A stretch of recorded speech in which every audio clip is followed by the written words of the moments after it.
को सुनिए हनुमान जी की कथा। एक नगर में एक वृद्धा रहती थी। उसका एक ही पुत्र था। उस वृद्धा की हनुमान जी पर बहुत गहरी आस्था थी। वह हर मंगलवार का व्रत रखती थी और हनुमान जी की पूजा आराधना करती थी। एक बार हनुमान जी ने अपनी भक्तिनी उस वृद्ध महिला की श्रद्धा का परीक्षण करने का विचार किया। हनुमान जी साधु का वेश धारण कर वृद्धा के घर गए और पुकारने लगे कि है कोई हनुमान भक्त जो हमारी इच्छा पूर्ण करे। तब आवाज उस वृद्धा के कान में पड़ी। पुकार सुनकर वृद्धा जल्दी से बाहर आए और साधु को प्रणाम कर बोली, आज्ञा महाराज। हनुमान वेशधारी साधु बोले, मैं भूखा हूँ, भोजन करूंगा, तुम थोड़ी सी जमीन लीप दो। वृद्धा दुविधा में पड़ गई। अंततः हाथ जोड़कर बोली, महाराज लिपने और मिट्टी खोदने के अतिरिक्त आप कोई दूसरी आज्ञा दें, मैं अवश्य पूर्ण करूंगी। साधु ने 3 बार प्रतिज्ञा कराने के बाद कहा, तू अपने बेटे को बुला, मैं उसकी पीठ पर आग जलाकर भोजन बनाऊंगा। ये सुनकर वृद्धा घबरा गई, परंतु वह प्रतिज्ञाबद्ध थी। उसने अपने पुत्र को बुलाकर साधु को सौंप दिया। साधु वेशधारी हनुमान जी ने वृद्धा के हाथों से ही उसके पुत्र को पेट के बल लेटाया और उसकी पीठ पर आग लगवा दिया। आग जलाकर दुखी मन से वृद्धा अपने घर में चली गई। इधर भोजन बनाकर साधु ने वृद्धा को बुलाकर कहा कि उनका भोजन बन गया है, तुम अपने पुत्र को पुकारो ताकि वह भी आकर भोग लगा ले। इस पर वृद्धा बोली, उसका नाम लेकर मुझे और कष्ट न दे। लेकिन जब साधु महाराज नहीं माने तो वृद्धा ने अपने पुत्र को आवाज लगाई। वह अपनी मां के पास आ गया और अपने पुत्र को जीवित देखकर वृद्धा को बहुत आश्चर्य हुआ। वह साधु के चरणों में गिर पड़ी। तब हनुमान जी अपने वास्तविक रूप में प्रकट हुए और वृद्धा को भक्ति का आशीर्वाद दिया तो प्रेम से बोले, शंकर भगवान की जय हो, बजरंगबली की जय हो। आइए सुनते हैं मंगलवार व्रत की पौराणिक कथा। एक बार नैमिषारण्य तीर्थ में 80,000 मुनि एकत्र होकर पुराणों के ज्ञाता श्री सूत जी से पूछने लगे, हे महामुनि, आपने हमें अनेक पुराणों की कथा सुनाई है, अब कृपा करके हमें ऐसा व्रत और कथा बताएं जिसके करने से संतान की प्राप्ति हो तथा मनुष्यों को रोग शोक अग्नि सर्व दुख आदि का भय दूर हो, क्योंकि कलयुग में सभी जीवों की आयु बहुत कम है। फिर इस पर उन्हें रोग चिंता के कष्ट लगे रहेंगे तो फिर वह श्री हरि चरणों में अपना ध्यान कैसे लगा सकेंगे। श्री सूत जी बोले, हे मुनियों, आपने लोक कल्याण के लिए बहुत ही उत्तम बात पूछी है। एक बार युधिष्ठिर ने भगवान श्री कृष्ण से लोक कल्याण के लिए यही प्रश्न किया था। भगवान श्री कृष्ण और युधिष्ठिर का संवाद तुम्हारे सामने कहता हूँ, ध्यान पूर्वक सुनो। एक समय पांडवों की सभा में श्री कृष्ण जी बैठे हुए थे। तब युधिष्ठिर ने भगवान श्री कृष्ण से प्रश्न किया, हे प्रभु नंद गोविंद, आपने मेरे लिए अनेकों कथाएं सुनाई है, आज आप कृपा करके ऐसा व्रत या कथा सुनाएं जिसके करने से मनुष्य को रोग चिंता का भय समाप्त हो और उसको पुत्र की प्राप्ति हो। हे प्रभु, बिना पुत्र जीवन व्यर्थ है, पुत्र के बिना मनुष्य नरकगामी होता है, पुत्र के बिना मनुष्य पितृ ऋण से छुटकारा नहीं पा सकता और न ही उसका पुण्य नामक नरक से उद्धार हो सकता है, अतः पुत्रदायक व्रत बताएं। श्री कृष्ण भगवान बोले, हे राजन, मैं एक प्राचीन इतिहास सुनाता हूँ, आप उसे ध्यान पूर्वक सुनो। कुंडलपुर नामक एक नगर था, उसमें नंदा नामक एक ब्राह्मण रहता था। भगवान की कृपा से उसके पास सब कुछ था, फिर भी वह दुखी था। इसका कारण ये था कि ब्राह्मण की स्त्री सुनंदा की कोई संतान नहीं थी। सुनंदा पतिव्रता थी, भक्ति पूर्वक श्री हनुमान जी की आराधना करती थी। मंगलवार के दिन व्रत करके अंत में भोजन बनाकर हनुमान जी की आराधना करती थी। मंगलवार के दिन व्रत करके अंत में भोजन बनाकर हनुमान जी को भोग लगाने के बाद स्वयं भोजन करती थी। एक बार मंगलवार के दिन ब्राह्मणी गृह कार्य की अधिकता के कारण हनुमान जी को भोग नहीं लगा सकी, तो इस पर उसे बहुत ही दुख हुआ। उसने कुछ भी नहीं खाया और अपने मन में प्रण किया कि अब तो अगले मंगलवार को ही हनुमान जी को भोग लगाकर अन्न और जल ग्रहण करूंगी। ब्राह्मणी सुनंदा प्रतिदिन भोजन बनाती, श्रद्धा पूर्वक पति को खिलाती, परंतु स्वयं भोजन नहीं करती और मन ही मन श्री हनुमान जी की आराधना करती थी। इसी प्रकार 6 दिन गुजर गए और ब्राह्मणी सुनंदा अपने निश्चय के अनुसार भूखी प्यासी निराहार रही। अगले मंगलवार को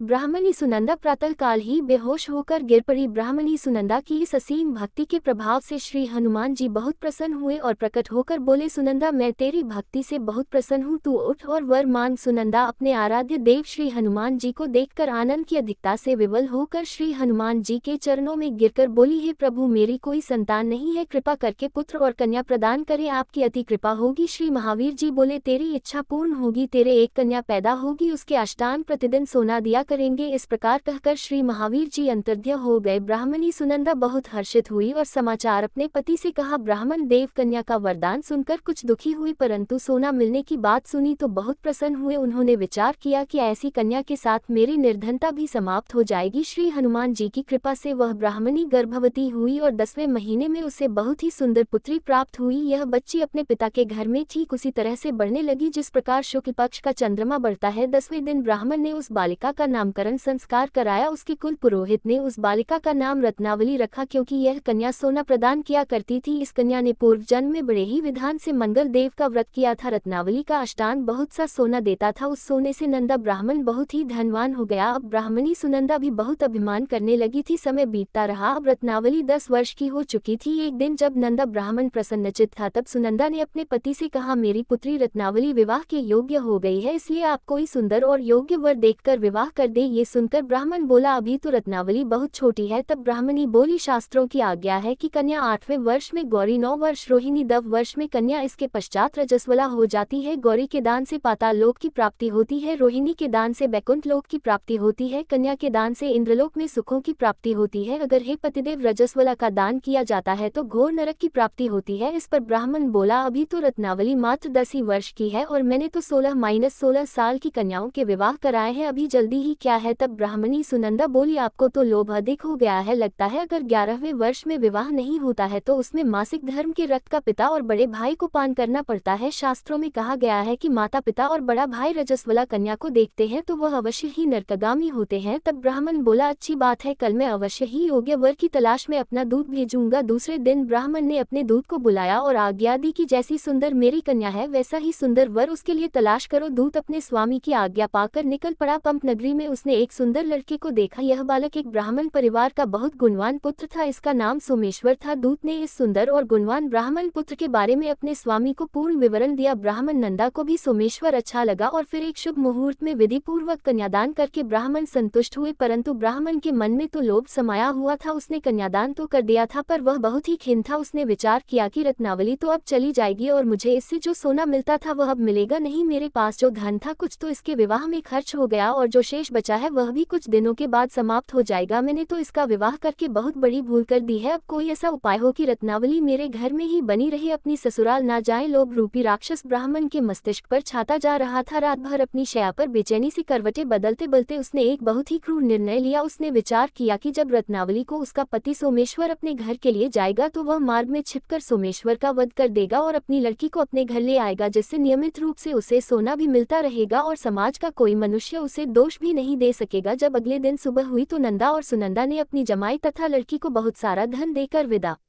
किया। सोमेश्वर अपनी पत्नी रत्नावली को लेकर ससुराल से अपने घर की तरफ चल दिया। ब्राह्मण नंदा महालोभ के वशीभूत होकर अपनी मति खो चुका था। पाप पुण्य का उसे विचार नहीं रहा था। अपने भयानक और क्रूर निर्णय को कार्य रूप देने के लिए उसने अपने दूत को मार्ग में अपनी जमाई का वध कराने के लिए भेज दिया था, ताकि रत्नावली से प्राप्त होने वाला सोना उसे हमेशा मिलता रहे और वह कभी निर्धन ना हो। ब्राह्मण के दूत ने अपने स्वामी की आज्ञा का पालन करते हुए उसके जमाई सोमेश्वर का मार्ग में ही वध कर दिया। समाचार प्राप्त कर ब्राह्मण नंदा मार्ग में पहुंचा और रोती हुई अपनी पुत्री रत्नावली से बोला, हे पुत्री, मार्ग में लुटेरों ने पति का वध कर दिया है। भगवान की इच्छा के आगे किसी का वश नहीं चलता है। अब तू घर चल, वहां पर ही रहकर शेष जीवन व्यतीत करना। जो भाग्य में लिखा है वही होगा। अपने पति की अकाल मृत्यु से रत्नावली बहुत दुखी हुई। करुण क्रंदन और रुदन करती हुई अपने पिता से बोली, हे पिताजी, इस संसार में जिस स्त्री का पति नहीं है उसका जीना व्यर्थ है। मैं अपने पति के साथ ही अपने शरीर को जला दूंगी और सती होकर अपने इस जन्म को माता पिता के नाम को तथा सास ससुर के यश को सार्थक करूंगी। ब्राह्मण नंदा अपनी पुत्री रत्नावली के वचनों को सुनकर बहुत दुखी हुआ। विचार करने लगा कि मैंने व्यर्थ ही जमाई वध का पाप अपने सिर लिया है। रत्नावली तो उसके पीछे अपने प्राण तक देने को तैयार है। मेरा तो दोनों तरफ से मरण हो गया। धन तो अब मिलेगा नहीं। जमाई वध के पाप के फल स्वरूप यम यातना भुगतनी पड़ेगी। यह सोचकर वह बहुत ही दुखी हुआ। सोमेश्वर की चिता बनाई गई। रत्नावली सती होने की इच्छा से अपने पति का सिर अपनी गोद में रखकर चिता में बैठ गई। जैसे ही सोमेश्वर की चिता को अग्नि लगाई गई, वैसे ही प्रसन्न होकर मंगल देव वहां प्रकट हुए और बोले, हे रत्नावली, मैं तेरी पति भक्ति से बहुत प्रसन्न हूँ, तू वर मांग। तब रत्नावली ने अपने पति का जीवन दान मांगा। मंगल देव बोले, रत्नावली, तेरा पति अजर अमर है, यह महाविद्वान भी होगा और इसके अलावा तेरी जो इच्छा हो वह वर मांग। तब रत्नावली बोली, हे ग्रहों के स्वामी, यदि आप मुझ पर प्रसन्न हैं तो मुझे यह वरदान दीजिए कि जो भी मनुष्य मंगलवार के दिन प्रातःकाल लाल पुष्प लाल चंदन से पूजा करके आपका स्मरण करेगा उसको रोग व्याधि नहीं होगी, स्वजनों से कभी वियोग नहीं होगा, सर्प अग्नि तथा शत्रुओं का भय नहीं रहेगा और जो स्त्री मंगलवार का व्रत करेगी वह कभी कभी विधवा नहीं होगी। मंगल देव ने तथास्तु कहकर अंतर्ध्य हो गए। सोमेश्वर मंगल देव की कृपा से जीवित हो उठा। रत्नावली अपने पति को पुनः प्राप्त कर बहुत प्रसन्न हुई और मंगल देव का व्रत प्रत्येक मंगलवार को करके व्रतराज और मंगल देव की कृपा से इस लोक में सुख ऐश्वर्य को भोगते हुए अंत में अपने पति के साथ स्वर्ग लोक को गए। प्रेम से बोलिए जय श्री हनुमान। आइए अब सुनते हैं श्री राम नाम की महिमा। लंकापति रावण के वध के बाद जब अयोध्यापति प्रभु श्री राम की कीर्ति दूर दूर तक फैल रही थी और वह मर्यादा पुरुषोत्तम कहलाने लगे थे, तब एक दिन महादेव शिव की इच्छा भी मर्यादा पुरुषोत्तम श्री राम से मिलने की हुई। पार्वती जी को संग लेकर महादेव जी कैलाश पर्वत से उतरकर अयोध्या नगरी के रास्ते पर चल पड़े। भगवान शिव और मां पार्वती को अयोध्या आया देखकर राम जी बहुत खुश हुए। माता जानकी ने उनका उचित आदर सत्कार किया और स्वयं भोजन बनाने के लिए रसोई में चली गई। इस बीच भगवान शिव ने श्री राम जी से पूछा, आपके सेवक हनुमान जी दिखाई नहीं दे रहे हैं? तब श्री राम बोले, वे बगीचे में हैं। शिव जी ने श्री राम जी से बगीचे में जाने की अनुमति मांगी और पार्वती जी का हाथ थामकर बगीचे में आ गए। बगीचे की खूबसूरती देखकर उनका मन मोहित हो गया। आम के एक घने वृक्ष के नीचे हनुमान जी दीन दुनिया से बेखबर गहरी नींद में सोए हुए थे और एक लय में खर्राटों से राम नाम की ध्वनि उठ रही थी। चकित होकर शिव जी और माता पार्वती एक दूसरे की ओर देखने लगी। माता पार्वती मुस्कुरा उठी और वृक्ष की डालियों की ओर इशारा किया। राम नाम सुनकर पेड़ की डालियां भी झूमने लगी थी और इनके बीच से भी राम नाम उच्चारित हो रहा था। शिव जी इस राम नाम की धुन में मस्त मगन होकर खुद भी राम राम कहकर नाचने लगे। माता पार्वती जी ने भी अपने पति का अनुसरण किया और अपने कोमल पैर थिरकाने लगी। शिव जी और माता पार्वती जी के नृत्य से ऐसी झनकार उठी कि स्वर्ग लोक के देवतागण भी आकर्षित होकर बगीचे में आ गए और राम नाम की धुन में सभी मस्त हो गए। माता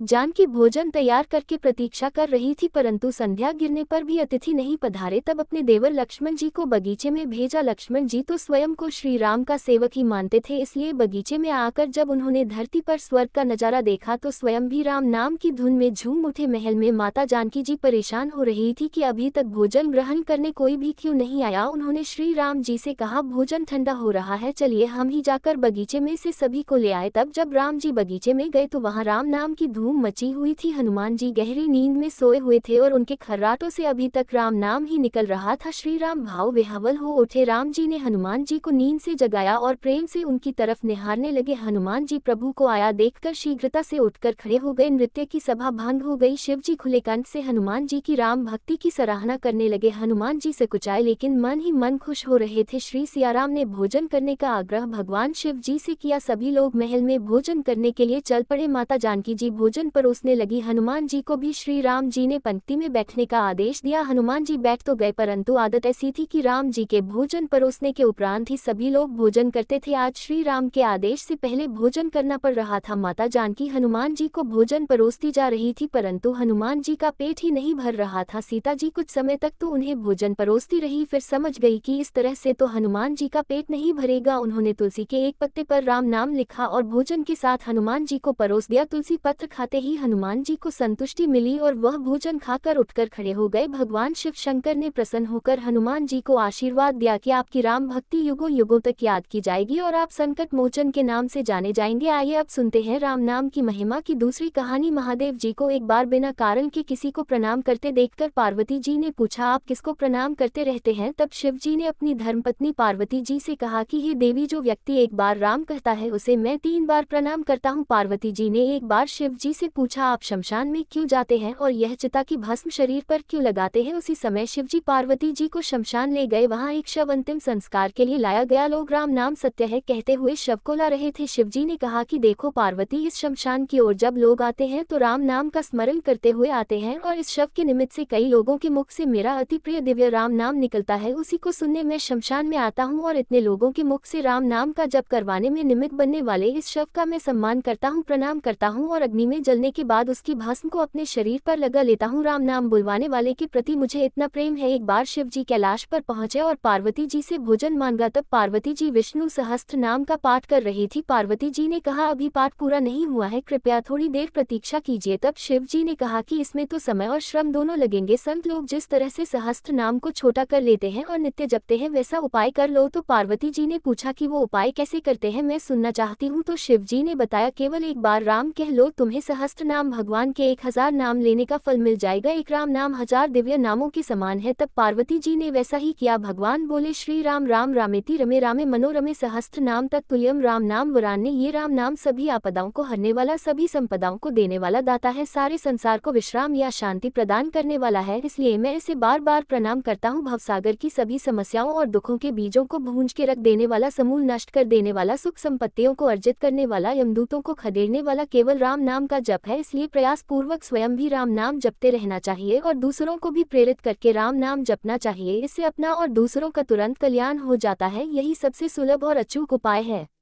इसलिए हमारे देश में प्रणाम राम राम कहकर किया जाता है। आइए अब सुनते हैं बिल्व वृक्ष की महिमा। एक बार नारद जी ने भोलेनाथ जी की स्तुति करके पूछा कि प्रभु, आपको प्रसन्न करने के लिए सबसे उत्तम और सुलभ साधन क्या है? हे त्रिलोकीनाथ, आप तो निर्विकार और निष्काम हैं, आप सहज ही प्रसन्न हो जाते हैं। फिर भी मेरे जानने की इच्छा है कि आपको क्या प्रिय है। तब शिव जी बोले, नारद जी, वैसे तो मुझे भक्त के भाव सबसे प्रिय है, फिर भी आपने पूछा है तो मैं बताता हूँ। मुझे जल के साथ साथ बिल्व पत्र बहुत प्रिय है। जो अखंड बिल्व पत्र मुझे श्रद्धा से अर्पित करते हैं, मैं उन्हें अपने लोक में स्थान देता हूँ। नारद जी भगवान शंकर और माता पार्वती की वंदना करके अपने लोक को चले गए। उनके जाने के पश्चात पार्वती जी ने शिव जी से पूछा कि हे प्रभु, मेरी यह जानने की बड़ी तीव्र इच्छा हो रही है कि आपको बेलपत्र इतने प्रिय क्यों हैं? कृपा करके मेरी जिज्ञासा को शांत कीजिए। तब शिव जी बोले, हे शिव, बिल्व के पत्ते मेरी जटा के समान है। उसका त्रिपत्र यानी 3 पत्ते ऋग्वेद, यजुर्वेद और सामवेद है। शाखाएं समस्त शास्त्र का स्वरूप है। बिल्व वृक्ष को आप पृथ्वी का कल्पवृक्ष समझे, जो ब्रह्मा विष्णु और शिव स्वरूप है। हे पार्वती, स्वयं महालक्ष्मी जी ने शैल पर्वत पर बिल्व वृक्ष रूप में जन्म लिया था। इस कारण भी बेल का वृक्ष मेरे लिए अति प्रिय है। महालक्ष्मी जी ने बिल्व का रूप धरा। ये सुनकर पार्वती जी कौतूहल में पड़ गई और पार्वती जी कौतूहल से उपजी जिज्ञासा को रोक न पाए। उन्होंने पूछा, देवी लक्ष्मी ने आखिर बिल्व वृक्ष का रूप क्यों लिया? आप ये कथा विस्तार से कहें। तब भोलेनाथ ने देवी पार्वती जी को कथा सुनाना आरंभ किया। हे देवी, सत्युग में ज्योति रूप में मेरे अंश का रामेश्वर लिंग था। ब्रह्मा आदि देवों ने उसका विधिवत पूजन अर्चन किया था। इसका परिणाम ये हुआ कि मेरे अनुग्रह से वाणी देवी सबकी प्रिय हो गई। वे भगवान विष्णु को सतत प्रिय हो गई। मेरे प्रभाव से भगवान केशव के मन में वाग देवी के लिए जितनी प्रीति उत्पन्न हुई, वह स्वयं लक्ष्मी जी को नहीं भाई लक्ष्मी देवी का श्रीहरि के प्रति मन में कुछ दुराव पैदा हो गया। वह चिंतित और रुष्ट होकर चुपचाप परम उत्तम श्री शैल पर्वत पर चली गई। वहां उन्होंने तप करने का निश्चय किया और उत्तम स्थान का चयन करने लगी। महालक्ष्मी ने उत्तम स्थान का निश्चय करके मेरे लिंग विग्रह की उग्र तपस्या प्रारंभ की। उनकी तपस्या कठोरतम होती जा रही थी। हे परमेश्वरी, कुछ समय के बाद महालक्ष्मी जी ने मेरे लिंग विग्रह से थोड़ा उधर में एक वृक्ष का रूप धारण कर लिया। अपने पत्तों और पुष्प द्वारा निरंतर मेरा पूजन करने लगी। इस तरह महालक्ष्मी जी ने लाखों वर्षों तक घोर आराधना की। अंततः उन्हें मेरा अनुग्रह प्राप्त हुआ। मैं वहां प्रकट हुआ और देवी से इस घोर तप की आकांक्षा पूछकर वर देने को तैयार हुआ। महालक्ष्मी जी ने मांगा कि श्री हरि के हृदय में मेरे भाव से वाग्देवी के लिए जो स्नेह हुआ है वह समाप्त हो जाए। तब शिव जी बोले, मैंने महालक्ष्मी जी को समझाया, श्री हरि के हृदय में आपके अतिरिक्त किसी और के लिए कोई प्रेम नहीं है। वाग्देवी के प्रति उनका प्रेम नहीं अपितु श्रद्धा है। ये सुनकर लक्ष्मी जी प्रसन्न हो गई और पुनः श्री विष्णु के हृदय में स्थित होकर निरंतर उनके साथ विहार करने लगी। ही पार्वती, महालक्ष्मी के हृदय का एक बड़ा विकार इस प्रकार दूर हो गया। इस कारण हरि प्रिया उसी वृक्ष रूप में सर्वदा अतिशय भक्ति से भरकर यत्न पूर्वक मेरी पूजा करने लगी। ही पार्वती, इसी कारण विश्व का वृक्ष, उसके पत्ते, फल, फूल आदि मुझे बहुत प्रिय है। मैं निर्जन स्थान में बिल्व वृक्ष का आश्रय लेकर रहता हूँ। बेल वृक्ष को सदा सर्व तीर्थ में एवं सर्व देव में मानना चाहिए। बिल्व पत्र, बिल्व फूल, बिल्व वृक्ष अथवा बिल्व काष्ठ के चंदन से जो मेरा पूजन करता है वह भक्त मेरा अति प्रिय है। बिल्व वृक्ष को शिव के समान ही समझो। वह मेरा शरीर है। जो बिल्व पर चंदन से मेरा नाम अंकित करके मुझे अर्पण करता है, मैं उसे सभी पापों से मुक्त करके अपने लोक में स्थान देता हूँ। हे देवी, उस व्यक्ति को स्वयं लक्ष्मी जी भी नमस्कार करती है जो मेरा पूजन करते हैं। जो बिल्व मूल में प्राण छोड़ता है उसको रुद्रदेव प्राप्त होता है और ऐसे मनुष्य पर सदैव ही माता लक्ष्मी की कृपा रहती है और साथ ही साथ भगवान नारायण की कृपा भी उन पर सदैव बनी रहती है। प्रेम से बोलिए भगवान शिव और माता पार्वती की जय। आइए अब सुनते हैं मंगलवार को सुनी जाने वाली मंगला गौरी माता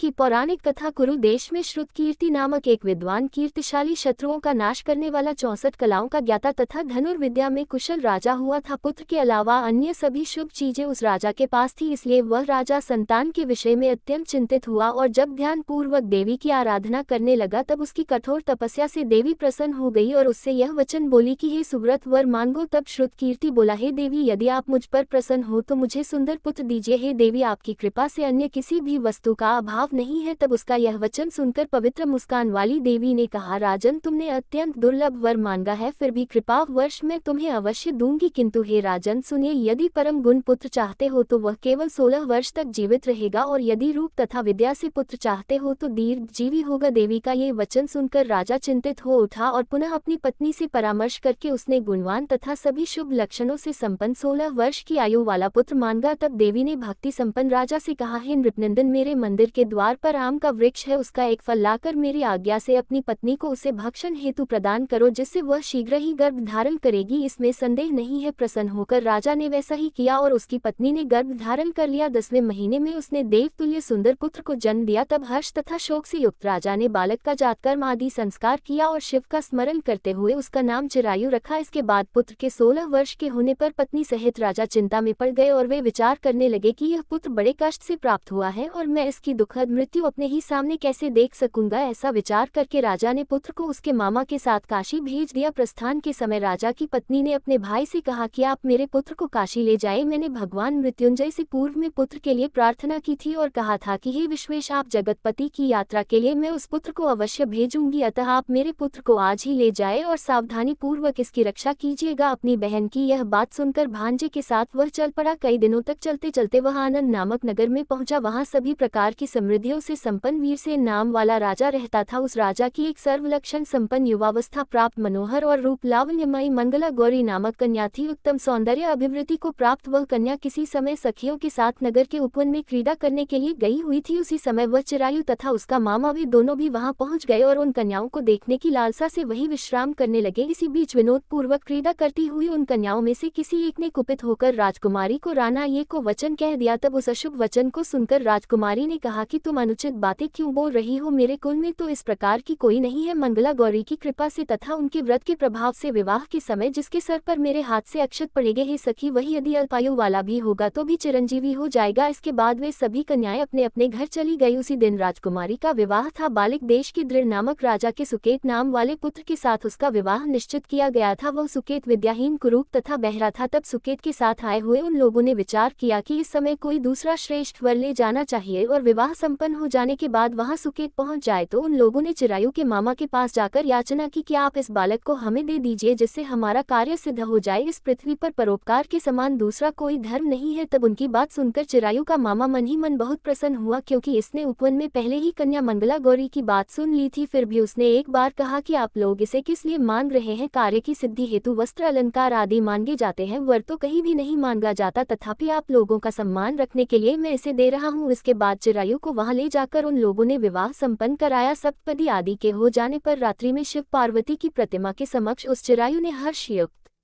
होकर मंगला गौरी के साथ शयन किया। उसी दिन चिरायु के 16 वर्ष पूर्ण हो चुके थे और अर्धरात्रि में साक्षात्कार सर्प रूप में वहां आ गया। इसी बीच संयोगवश राजकुमारी जाग गई। उसने उस महासर्प को वहां देखा और वह भय से व्याकुल होकर कांपने लगी। तभी उस कन्या ने धैर्य धारण किया, 16 उपचारों से सर्प की पूजा की और पीने के लिए उसे दूध दे दिया। उसने दीनता भरी वाणी में उस सर्प की प्रार्थना की और स्तुति की। मंगला गौरी प्रार्थना करने लगी कि मैं उत्तम व्रत को करूंगी जिससे मेरे पति जीवित रहे, ये जिस तरह से चिरकाल तक जीवित रहे आप वैसा कीजिए। इतने में सर्प वहां स्थित एक कमंडल में प्रवेश कर गया और उस मंगला गौरी ने अपनी कंचुकी से उस कमंडल का मुंह बांध दिया। इसी बीच उसका पति अंगड़ाई लेकर जाग गया और अपनी पत्नी से बोला, हे प्रिय, मुझे भूख लगी है। तब वह अपनी माता के पास जाकर खीर, लड्डू आदि ले आए और उसके द्वारा दिए भोज्य पदार्थ को उसने प्रसन्न मन होकर खाया। भोजन के बाद हाथ धोते समय उसके हाथ से अंगूठी गिर पड़ी। तांबूल खाकर वह पुनः सो गया। उसके बाद मंगला गौरी कमंडल को फेंकने के लिए जाने लगी। विधि की कैसी गति है कि उस कमंडल में से बाहर की ओर जगमग करती हुई हार को देखकर वह आश्चर्यचकित हो गई। घट में स्थित उस हार को उसने अपने कंठ में धारण कर लिया। इसके बाद कुछ रात शेष रहते ही चिरायु का मामा आकर उसे ले गया। इसके बाद वर पक्ष के लोग सुकेत को वहां ले आए। उसे देखकर मंगला गौरी ने कहा कि यह मेरा पति नहीं है। तब उन सभी ने उससे कहा कि हे शुभे, तुम ये क्या बोल रही हो? यहाँ तुम्हारा कोई परिचायक हो तो उसे हम लोगों को बताओ। मंगला गौरी बोली, जिसने रात में 9 रत्नों से बनी अंगूठी दी है उसकी अंगुली में इसे डालकर परिचायक निशानी देख ले। मेरे पति ने रात्रि में मुझे जो हार दिया गया था उसके रत्नों का समुदाय कैसा है उस बात को ये बताएं, ये तो कोई अन्य ही है। इसके अलावा रात में परस्पर भाषण तथा भोजन आदि जो कुछ किया गया था उसे भी ये बता दे, तब ये निश्चय ही मेरे पति है। इस प्रकार उसका वचन सुनकर सभी ठीक है कहने लगे, किंतु जब एक भी बात ना मिली तब सभी ने सुकेत को उसका पति होने से निषिद्ध कर दिया और वरपक्ष वाले जिस तरह से आए थे उसी तरह से चले गए। उसके बाद अपने वंश को बढ़ाने वाली महान यश से संपन्न तथा परम मनस्वी मंगला गौरी के पिता ने अन्नपान आदि का सत्र चलाया। उन्होंने वरपक्ष का वृतांत कानो कान सुन लिया कि स्वरूप से कुरूप होने के कारण लोगों के द्वारा किसी अन्य को वर के रूप में आदर पूर्वक लाया गया था। तब उन्होंने अपनी कन्या को पर्दे के भीतर बिठा दिया। उसके बाद 1 वर्ष बीतने पर यात्रा करके चिरायु अपने मामा के साथ ये देखने आया कि विवाह के बाद वहाँ क्या हुआ। तब भीतर से उसे देखकर वह मंगला गौरी अत्यंत प्रसन्न हुई और माता पिता से बोली कि मेरे पति आ गए हैं। तब राजा ने अपने स्वजनों को बुलाकर पूर्व में कहे गए सभी परिचायकों को निशानी को देकर मंद मुस्कान वाली अपनी कन्या चिरायु को सौंप दी। राजा ने शिष्ट जनों को साथ लेकर विवाह का उत्सव कराया। इसके बाद राजा वीरसेन ने वस्त्र आभूषण आदि सेना घोड़े रथ और अन्य भी बहुत सी सामग्रियां देकर उन्हें विदा किया। उसके बाद कुल को आनंदित करने वाला वह चिरायु पत्नी तथा मामा को साथ लेकर सेना के साथ अपने नगर पहुंचा। लोगों के मुख से उसे आया हुआ सुनकर उसके माता पिता को विश्वास नहीं हुआ। उन्होंने सोचा कि प्रारब्ध अन्यथा कैसे हो सकता है। इतने में वह अपने माता पिता के पास आ गया और स्नेह से परिपूर्ण वह चिरायु भक्ति पूर्वक उनके चरणों में गिर पड़ा। तब अपने पुत्र का मस्तक सूंघकर उन दोनों ने परम आनंद प्राप्त किया। पुत्र वधू मंगला गौरी ने भी सास ससुर को प्रणाम किया। तब सास उसे अपनी गोद में बिठाकर सारा वृतांत शीघ्रता पूर्वक पूछने लगी, हे महामुनि। तब पुत्र वधू ने भी मंगला गौरी के उत्तम व्रत महात्म्य तथा जो कुछ घटित हुआ था वह सब वृतांत बताया। जो कोई भी इसका श्रवण करता है या जो इसे कहता है उसके सभी मनोरथ पूर्ण हो जाते हैं, इसमें संदेह नहीं है। प्रेम से बोलिए मंगला गौरी माता की जय हो। आपको यह मंगलवार व्रत कथा अच्छी लगी हो तो वीडियो को लाइक करिएगा, शेयर करिएगा और हमारे हिंदी स्टोरी चैनल को भी सब्सक्राइब करिएगा। इसी के साथ आज